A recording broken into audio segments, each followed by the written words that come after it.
Hi, welcome to the online video lecture series on electromagnetic waves. In the last few videos, we have discussed about vector analysis and coordinate systems. And we discussed a lot of issues about integrations, elemental length, elemental area, elemental volume, all these things. And in fact, we also discussed about what is a vector. And we say ax cap, am I right? It is in x direction. And in case if there is a unit vector in y direction, then we call it as ay cap. But how to call a general direction? Okay, so there is some procedure to define ar cap, okay, which is unit vector in r direction. What do you mean by unit vector? Whose magnitude is 1. Okay. Now, let us assume there is a point who is at a distance of 2, 3, 5 from origin. Okay, from origin. What do you mean by origin? 0, 0, 0. Then if you ask me, sir, where is that particular point? Let us say point B. Where is that particular point B? Point B is in x direction 2 units, y direction 3 units, z direction 5 units. Because in Cartesian coordinates we have x, y, z. Am I right? Most of the problem we prefer to do in Cartesian coordinates in the introduction level. Later we will see cylindrical coordinate and spherical coordinates. Okay. So I can define this point B 2 units in x direction, 3 units in y direction, 5 units in z direction, like this. Let us say another point, let us say A, which is 4 minus 2 minus 1. What is that particular mean?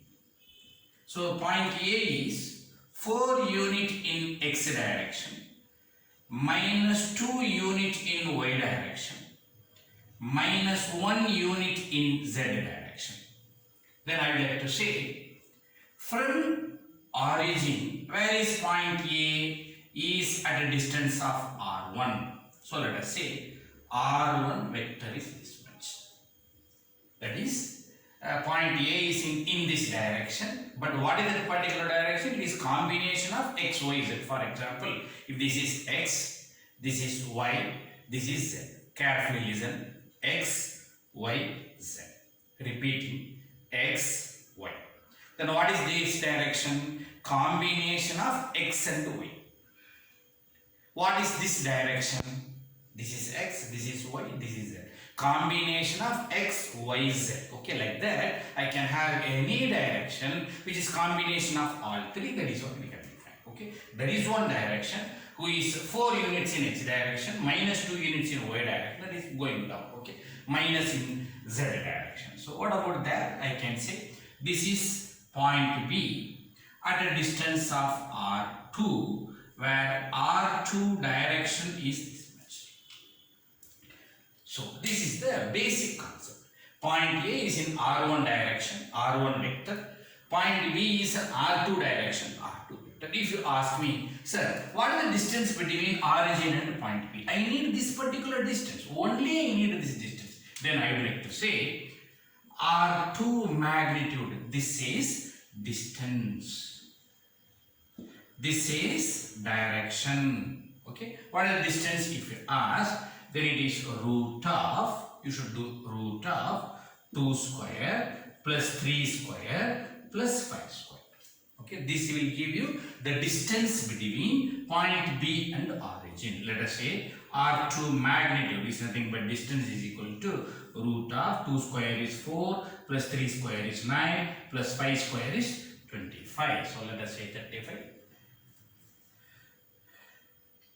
What is this calculation? So 25 plus 10, 35, minus 1, 34, plus 4, 38. Okay, it is root of 38. Okay. So let us not calculate what is the root of 38 value. When we do problem, I know how to adjust particular such things. Okay, let us leave it as it is. Similarly, we can also do what is magnitude of R1. Okay, please remember. So, if you want, we can do it. What is magnitude of R1? Is nothing but root of 4 square plus minus 2 square plus minus 1 square. The advantage, whenever you do magnitude, negative, it won't affect me. 4 square is 16 plus 2 square is 4 plus 1 square is 1 is nothing but 21. Okay, please, it's nothing but root of 21. Okay, so this is direction of A. This is distance between A and origin. Direction of B and distance between B and origin. Okay. Let us have A and B, two such points. I want to know what is the direction if you go from A to B. Okay, if I go from A to B, what is the direction? That is called the unit vector A to B. So what is the procedure? If I do A to B, then what I should do? B minus A, that is R2 vector minus R1 vector. This is called the unit vector, divided by magnitude of R2 minus R1. Okay, that will give you unit vector between A to B. Please remember, we have calculated unit vector in B direction. I just now did. Unit vector in A direction. I just now did. Between A and B, if I ask, you should do this particular formula. Okay. Please let us do one simple problem. Calculate the unit vector on 3, 2, 1. There is a point due to another point minus 4, 0, 3. Okay. It's one of the basic problem. When we do a Coulomb's law problem or electric field intensity problem, a portion will be calculation of unit vector. So now before starting the Coulomb's law, I just define one simple sample problem. There is a point 3, 2, 1. There is another point anywhere if you want you can put. Okay, there is no rule. Minus 4, 0, 3. There are 2 points. So whenever I ask a problem, very careful when you define the point. Just put some dots. There is a point 3, 2, 1. Another point minus 4, 0, 3. Question is, where to where? That is very important. When you do the problem, you should be careful. Where to where? Like this or like this? Let us say there is a point A, there is a point B. Are you going to calculate B to A or A to B? Values will differ. Okay, directions will become positive, become negative. A to B or B to A. How to define? Always try to read the question carefully. Calculate the unit vector on 3 to 1. On whom? On 3 to 1. On 3 to 1. Where is 3 to 1? Let us show the direction. On this point. Okay, I should see my finger. On 3 to 1. So let me show the finger. On 3 to 1. That is the arrow you have to put. Okay. Always try to learn how to put that particular arrow mark. That is very important. If I ask you on 3 to 1, on 3 to 1. If I ask you on minus 4, 0, 3, like this it should be. Now where is the arrow mark is going? B to A. Remember what is the calculation? B to A. So if I want to do AR cap, that is your AR cap, that is AR cap is from where to where? B to A. B to A. Then you should do, listen carefully, B to A, then you should do A minus B. Okay, B to A means A minus B. If I ask you A to B means B minus A. Always you should come reverse. B to A minus B. Listen the calculation. I told you one formula, you remember. AR cap is equal to R2 minus R1 divided by magnitude of R2 minus R1. Okay, that formula I am going to do now. But without that formula, direct simple techniques. B to A means A minus B. One by one. This is X, Y, Z. X, Y, Z. First take only X. B to A minus B. Only X. 3 minus 4. Okay. A minus B. Am I right? 3 minus this term. AX cap. Next. 2 minus 0 Ay cap. Next, because arrow is going like this, you should do reverse. 1 minus 3 Az cap. In between you put plus. Very simple. Ax cap, Ay cap, Az cap. It's fundamental calculation. What is its coefficient? This minus this. That's all. This minus this. 2 minus 0. 1 minus 3. 3 minus minus 4. That is divided by magnitude is there. Okay. Remember there is a magnitude. Okay. That calculation is later. Divided by magnitude. I will do it later. Let me repeat. What is now ABA cap is also called unit vector AR cap. Let me do the cap. Minus into minus plus. So answer 7AX cap. 2 minus 0 to 2 AY cap. 1 minus 3 minus 2. Minus 2 AZ cap. Divided by. How to do the magnitude? Can you recall? Root of 7 square plus 2 square plus 2 square. Am I right? 7 square plus 2 square plus 2 square. And if you want to again calculate 7AX cap plus 2AY cap minus 2AZ cap divided by, so let us say root of 7 square is 49 plus 2 square is 4. 49 plus 4 53 plus another 4 57. Okay. Don't do anything more than that. That's all. End of the problem. Okay. So what is the procedure? Numerator, denominator. Once you know numerator, denominator is very simple. Root of the magnitude squares. Negative decimal. How to do the numerator? A to B means B minus A. B to A means A minus B. Here B to A. So 3 minus minus 4. 2 minus 0. 1 minus 3. That's all. Okay. This is the simple calculation for the unit vector. That unit vector numerator is I have shown here. Denominator is I am showing here. Okay. Let us start. Coulomb's law. Coulomb's law is the force between two charges. Before starting Coulomb's law, somewhere in the year 1700, there was a great scientist called Newton. Okay. Sir Isaac Newton. He told, sir, there is a planet, Earth, Mars, Jupiter, or even Sun or any star, who is having a mass m1.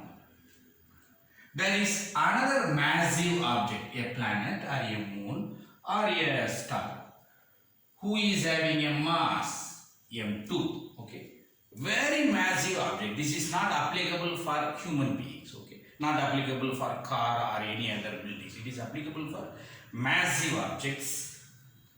And definitely there is a force between these two. That force is nothing but, good, everybody know, gravitational force. So he told somewhere around 1700 that gravitational force F is nothing but, or I can say F is proportional to mass of the first object, mass of the second object, and it is inversely proportional to, what is the distance? Let us say R, square of the distance, because once the gravitational force is going in all direction, it expands as the square of the distance. Okay, the value reduces as the square of the distance. We call it as inverse square law. So m1 m2 divided by r square. So the mass is proportional to m1 m2 and it is inversely proportional to r square. Later we remove this proportionality symbol and we make it as a constant by making equal to, it is called gravitational constant, the g. Right? Anyway, let us not go through that. What Sir Isaac Newton says is between two massive objects. Somewhere around 1785 to 1800, let us say 1800, Mr. Coulomb came into picture. Augustus Coulomb came into picture. Please remember, we are in 2000 and going on. Okay, 200 years back. Please remember one of the important concept. 300 years back, Coulomb gave an idea. Newton is for massive object. There is a force for a tiny object, very small object, whose mass is not important, charge is important. Because what is that? He says tiny object is for electron, proton, charges. Okay, tiny object. Again, not between me or not between any chairs or tables or anything. Tiny charges, elementary atomic particles. Another tiny object he took whose charge is Q2. Please remember, this is mass, this is charge. Okay, charge of the object, positive charge, negative charge. He also says there is a force between these two, and that force is proportional to charge Q1, charge Q2, and inversely proportional to square of the distance. See, it is similar to your Newton's force, that is gravitational force. This is Coulomb's force or electrostatic force. Okay, we can say electrostatic force. Electrostatic force. Now we simply say, sir, what Mr. Coulomb told is almost the same as Newton. Am I right? He told for massive, he told for tiny. His formula is for mass, his formula is for charge. Then we say Coulomb is literally taking a photocopy of Newton. Coulomb knows that. That is the reason he told Coulomb's force, listen carefully, Coulomb's force is having a unit, that unit is Newton. What a beauty. The unit for Coulomb's force is Newton. Now, he would like to remove this proportionality constant, that is proportionality, by bringing a constant k, that is q1 q2 divided by r square, that k. And what is that constant k? It depends on how the charge is spreading throughout the area. Okay, if there is a charge, it gives force like this, force like this, force like this, force like this. Something it goes in a spherical in all direction. That total solid angle is 4 pi. Okay. The total angle of a circle is 2 pi and the total angle, solid angle of a sphere is 4 pi. This is the mathematical derivation. If you want, we can discuss later. And as it goes in all direction, as angle increases, the force will decrease. So that is the reason it came to the denominator. Okay. Please remember. At the same time, the field created is not gravitational field, it is an electric field. So, between here one charge and here one charge, in between there is a vacuum or there is a free space. Whether this free space can accommodate this electric field? Yes, sir. How much it can accommodate or how much it can allow is nothing but permittivity. What do you mean by permittivity? What is that? You know that. What is that permittivity? We all discussed in this particular school days itself in physics. Permittivity is nothing but for the free space epsilon naught. Listen carefully. I told you already, you should make the notes by making a pass.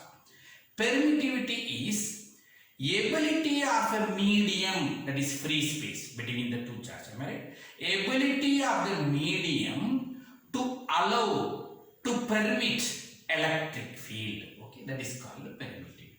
And it also depends on permittivity. And it is denominator because as the field strength, the force is inversely proportional to the density of that particular medium. That is, if it can have more denser, it won't allow anything. If it is lightly or freely, it will allow. Okay, it is something like I would like to throw a ball. It is open space, free, ball goes with high speed. If it is a water, if I throw the ball, it won't go inside the water with the same speed or with the same force. Okay, as the density of the medium increases, the force decreases. That is the reason it is denominator. Now let us say the force what you got is nothing but what is that k, q1, q2. That k is nothing but a 4 pi and the epsilon naught, and it is r square. At the same time, This particular force is going from Q1 to Q2 or Q2 to Q1. So it is just a vector in R direction. So I should say it is AR cap. Okay. This is your Coulomb's formula. Please remember. Now, what is this particular Coulomb's formula or the Coulomb's law? Coulomb's law states that the force between any two tiny objects, listen my wordings, the force between any two tiny objects is directly proportional to charge of the object and inversely proportional to square of the distance between the objects. Okay, this is the definition I am repeating. Coulomb's force is defined as the force between any two tiny objects is directly proportional to charge of the object and inversely proportional to square of the distance between them. Now, I told Newton's force is for massive, Coulomb's force is for tiny, but still then it is so similar to each other. Coulomb wanted to give respect to Newton, so he kept the unit as Newton. Okay. Similarly, later Ampere came and he defines Ampere's law, that is movement of charge. He gave the unit for charge is Coulomb. Okay, please remember. So like this, the unit for current is Ampere. Like this, the scientist's name is keep on going in that direction.